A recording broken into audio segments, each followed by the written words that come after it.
রাধে রাধে বন্ধুরা, কেমন আছো সবাই? আশা করি সকলেই ভালো আছো।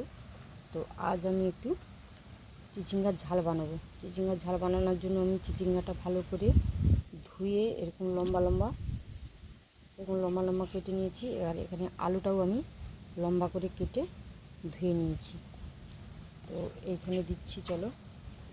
এখানে পেঁয়াজ নিয়েছি, একটা টমেটার, ধনে পাতা আর কয়েকটা চিংড়ি মাছ, রসুন বাটা, আদা বাটা। তো চলো এবার রান্নার কাছে চলে যাচ্ছি। আমি কেমনভাবে রান্নাটা করছি প্রথম থেকে শেষ পর্যন্ত দেখতে থাকুন। কড়াটা আমি বসিয়ে দিয়েছি, একটু সাদা তেল দিয়ে দিচ্ছি কড়ার মধ্যে। তো তেলটা গরম হয়ে গেছে, এবার আলুটা আমি ভেজে নিচ্ছি।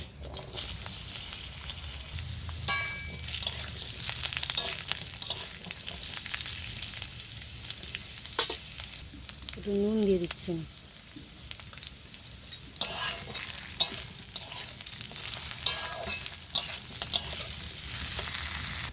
হলুদ,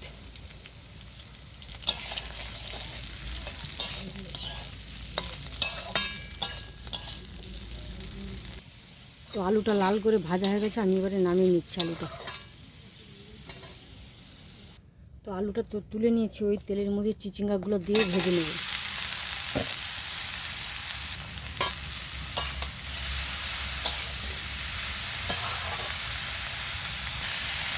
চিচিঙ্গাটা প্রথমে একটুখানি নেড়ে নেব, এখন নুন দেবো না। আর নুন যদি দেই চিচিঙ্গা দিয়ে একদম জল বাড়িয়ে যাবে। একটু ঢাকনা দিয়ে দিচ্ছি, ফিরে আসছি কিছুক্ষণ পর।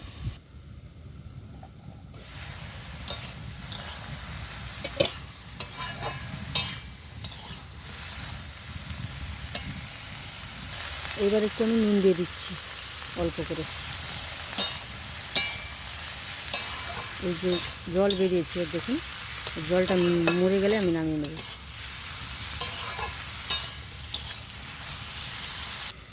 এই পাশে চিচিঙ্গাটা ভাজাতে থাক, আমি আরেকটা মশলা বানিয়ে নিচ্ছি। তো এখানে মশলাটা আমি বেটে নিয়ে চলে এসেছি, জিরা, সরষা, ধনিয়া। এবার আমি ঢাকনাটা খুলে দিচ্ছি। তো চিচিঙ্গার জলটা আমার একদম মরে গেছে, চিচিঙ্গাটাও লাড়া হয়ে গেছে, আমি এবারে নামিয়ে নেব এটা। তো চিচিঙ্গাটা আমি নামিয়ে নিয়েছি।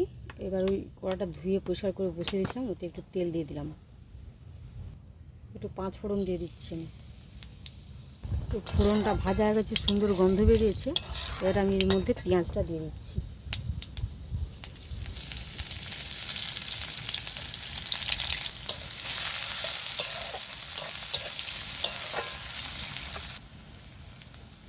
চিংড়ি মাছ, রসুন বাটা, আদা বাটা,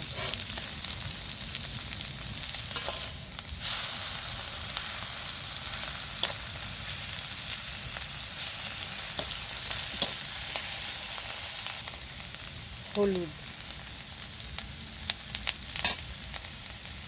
টমেটো, নুন, কালারের জন্য লঙ্কা গুঁড়ি দিচ্ছি, কালার এবং ঝালের জন্য। এবার ভালো করে সব মশলাটা আমি ভালো করে কষিয়ে নেব।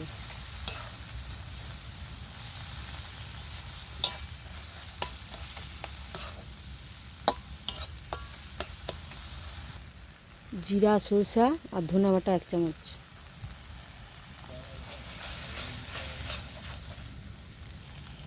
তো দেখুন মশলাটা ভালো করে কষানো হয়ে গেছে, মশলার গা থেকে তেল ছেড়ে গেছে।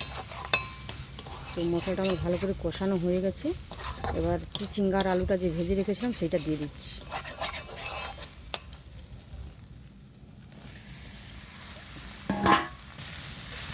এই চিচিঙ্গার আলুটা দিয়ে আমি মিনিট 5 কষিয়ে নেব, তারপর জল দিয়ে দেবো। তো এইটা ভালো করে আমার কষানো হয়ে গেছে। এবার আমি পরিমাণ মতো একটু অল্প করে জল দিয়ে দিচ্ছি।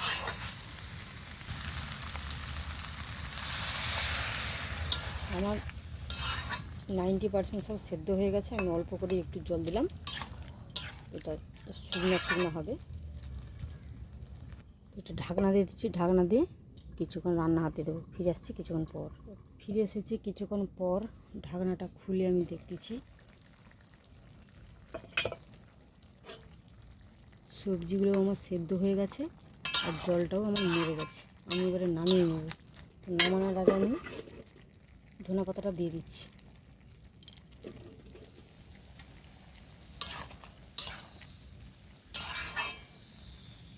তো ধনেপাতাটা দিয়ে দিয়েছি আমি 1 মিনিটের মতো একটু ঢাকনা দিয়ে দিচ্ছি। তো এবার ঢাকনাটা খুলে আমি তরকারিটা নামিয়ে নিচ্ছি।